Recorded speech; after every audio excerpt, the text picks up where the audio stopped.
Picture the safest night of your life. Doors bolted, cameras running, every shadow accounted for. You close your eyes and surrender to sleep. Because what could possibly reach you here? Now imagine waking up, and she's gone. No screams, no shattered glass, no signs of struggle. Just absence. A terrifying, surgical absence, as if someone reached through the walls of reality and simply erased her. This is not a screenplay. This is not a podcast dramatization. This is what happened to Nancy Guthrie, 84 years old, beloved mother of NBC's Savannah Guthrie, on a freezing January night in the foothills of Tucson, Arizona. And 40 days later, the person responsible walks free. They are breathing open air, they are watching, and the most chilling part? The sheriff himself stood before the cameras and admitted it out loud. This suspect could absolutely strike again. Let that land. It was Saturday, January 31st, 2026, 9:50 in the evening, deep in the Catalina foothills, one of the most surveilled neighborhoods in all of Arizona. Ring cameras on every doorframe, motion sensors on every gate, a zip code where a stranger cannot take 3 steps without being recorded from 4 different angles. Tommaso Cion, Nancy's son-in-law, pulls up to her home. He watches her walk inside. He sees the door close behind her. He drives away. That moment, that ordinary, forgettable goodnight, becomes the last confirmed sighting of Nancy Guthrie. No one who is willing to speak has seen her since.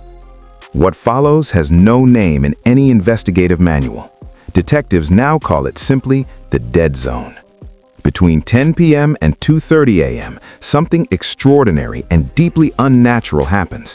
Not just one camera fails, not just one signal drops, the entire digital infrastructure of that neighborhood, one of the most wired blocks in Tucson, goes completely dark. No motion alerts fire, no 911 calls are placed, no dogs bark. Even Nancy's pacemaker, a medical device engineered to transmit continuous cardiac data around the clock, falls into total silence. 4.5 hours of complete, unnatural, suffocating silence.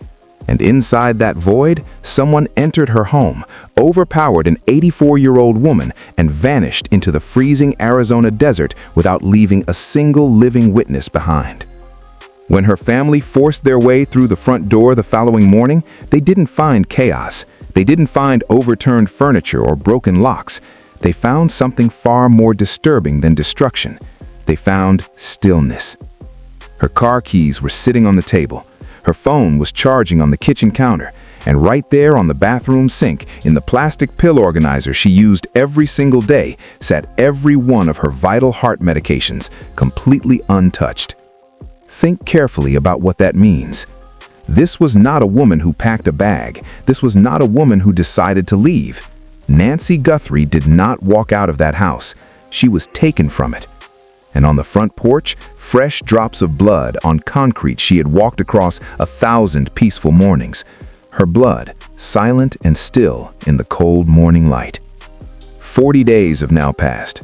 Every single one of those days without her heart medication is not just a countdown, it is a verdict written in silence. What does 6 weeks without critical cardiac treatment do to an 84-year-old body? Her family knows the answer. They just cannot bring themselves to say it out loud. While the world moves on, they wake up every morning staring at a phone that does not ring, trapped in a grief that has no name because there is no confirmation, no closure, no body, no proof. Just an unbearable absence and a front porch stained with unanswered questions.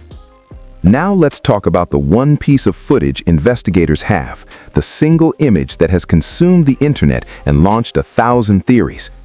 A figure appears on a neighbor's doorbell camera, the only one that somehow survived the digital blackout. He is walking, not running, not crouching in the shadows, walking, leisurely, unhurried, like a man returning from a late-night grocery run without a care in the world. He wears a dark mask, a black mustache visible beneath it. On his back hangs a $30 Ozark Trail backpack from Walmart. But here is what stops you cold when you look closer. His jacket is covered in thick strips of reflective tape, material that is specifically engineered to catch light and demand attention. And that single detail unravels everything. Ask yourself and think carefully before you answer. If you had just executed the most sophisticated abduction in Arizona history, if you had jammed Wi-Fi signals and dismantled utility infrastructure and blinded an entire neighborhood's surveillance grid, would you then stroll casually in front of the one surviving camera wearing a jacket that glows in the dark?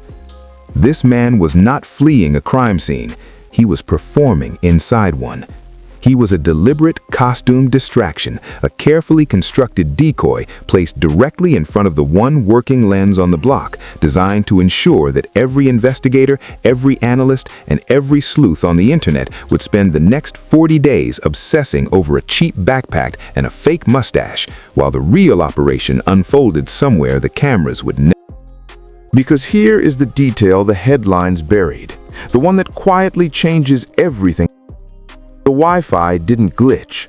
The utility box down the street was physically and expertly dismantled by someone who understood exactly what they were doing and exactly what.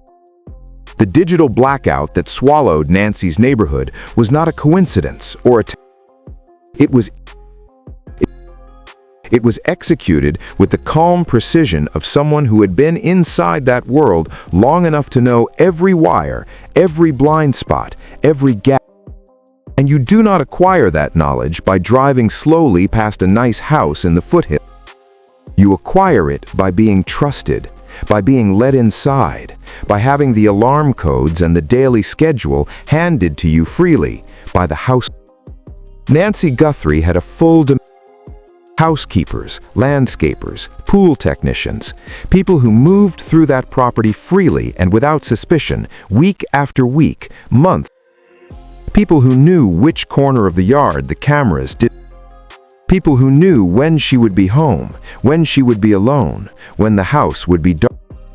Sheriff Nanos told reporters his team had interviewed most of the staff, most, in a kidnapping investigation, with an elderly bleeding away.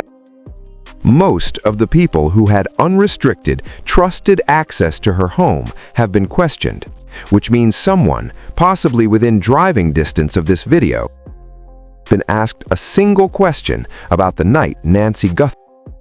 Then came the ransom notes, multiple letters demanding millions in untraceable Bitcoin and Monero cryptocurrency, issued with 2 hard deadlines and the full theatrical weight of a serious case. 2 deadlines came, 2 deadlines passed. Not a single cent was transferred, not one proof of life photograph or video. The designated sat completely mocked. Real kidnappers escalate when they're dead. They send evidence because silence destroys their only leverage. But here, after the deadlines dissolved, no escalation, no follow-up, no because the ransom was. It was a glittering object waved in front of the audience's eyes, while everything that actually mattered vanished silently. And while the investigation should have been building momentum, it was actively disintegrating. Defense attorneys went public with a damn. The crime scene had been catastrophically contaminated, not just by the kidnapper, but by the very people assigned. Journalists walked through areas that should have been sealed. A hidden roof-mounted surveillance camera was missed entirely during the initial. And when a thermal imaging helicopter was finally scrambled, the single most powerful tool available for tracking a moving target through open desert darkness, it was grounded for 3. Not because of weather, not because of mechanical failure, because Sheriff Nanos had personally reassigned the only certified pilot to routine street patrol. That investigators and attorneys are still struggling. 3 hours, the entire window, enough time to move a person across a state line and disappear. When the FBI arrived and offered their full federal resources, their world-class forensic laboratories, their behavioral analysis units, the complete institutional weight of the most powerful investigative body on Earth, Sheriff Nanos sent critical physical evidence to a private lab rather than the FBI's elite facility. He locked federal agents out of his own investigation and hoarded the evidence like a man with something. The response from inside his department was unlike anything seen in Arizona law enforcement. Percent of his own deputies, the men and women actually working this case, actually walking those crime scenes, signed a formal written declaration of no conflict. Not a whispered complaint, not an anonymous tip, a signed document stating clearly and publicly, "We do not trust this man." He has not stepped down. He has not released his grip, and Nancy Guthrie is. Nancy told her daughter on national television that Tucson gave her peace, that the desert air felt like home, that the light there was different from anywhere else. She never missed a Sunday. She was a woman of routine, of faith, of quiet, and then one Sunday, the stream, the routine, the quiet became something else. Somewhere tonight, a light is still burning in that house in the Catalina. And somewhere out there, one person knows exactly what happened during those 4.5 hours. They know whether she is still alive and still waiting for someone to be brave enough to make one. If you know anything, a name, a detail, a conversation that felt wrong, call 1-800-CALL. No name required, no explanation necessary. Because Nancy Guthrie is out of time, out of medication, and running out of hope. And the only thing standing between her and the truth is the silence of someone who